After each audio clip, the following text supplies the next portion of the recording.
If you are a leader in an organization that is struggling to figure out how to create that belonging-centered culture, I'm encouraging you to take a look at what it means to create a belonging-centered organization. In this video, you're going to learn how to do that in practical ways so that you can begin to move from an organization that's not growing towards becoming a belonging-centered organization to an organization that is growing and thriving and consistently thinking about and integrating how to be and becoming a belonging-centered organization.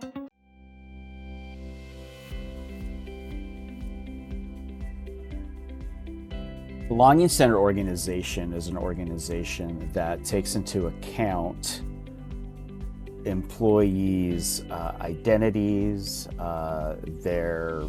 creates a culture where employees feel like they belong and can show up authentically, like coming to work, which then in turn means that they can better serve their clients or their stakeholders because they are in a better place working at your particular organization. Belonging is a key indicator of why employees choose to stay at organizations. They don't feel like they have to.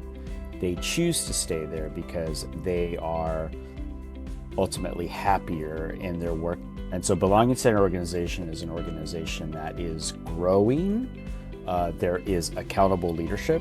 So the leadership is accountable to each other as well as their teams or employees. The systems that have been created or constructed work for everyone. They're built with diverse experiences in mind. There is psychological safety, or psychological safety is the norm. And then belonging is a daily practice, meaning that behaviors that create belonging are rewarded and reinforced so people don't feel like they have to assimilate in order to belong in the organization.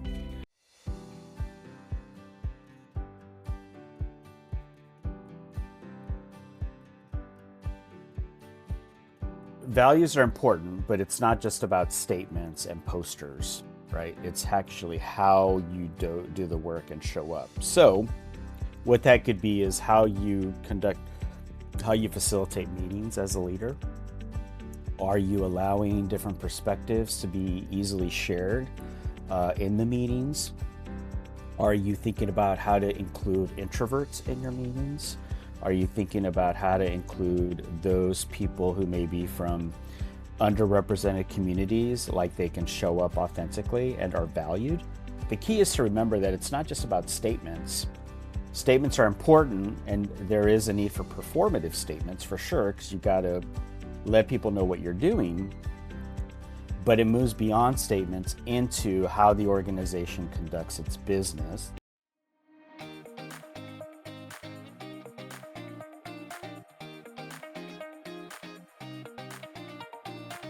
So I would say, in my experience, in observing and working on teams that have psychological safety, people are able to share their opinions without fear of retribution or being written off.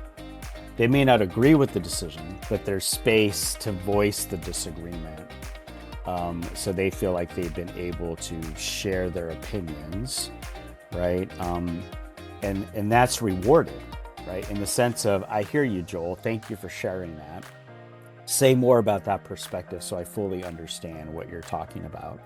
So the hallmark is people report like, hey, I can share what I think, and I know I really do feel like I'm being heard, right? And it's okay for me to make mistakes. Like, I made this mistake, but I didn't feel like I needed to hide it because I was afraid I was going to lose my job. Someone came around, my supervisor, my leader came around me and said, hey, yes, you messed up, but let's figure out how we're going to learn from this to move forward.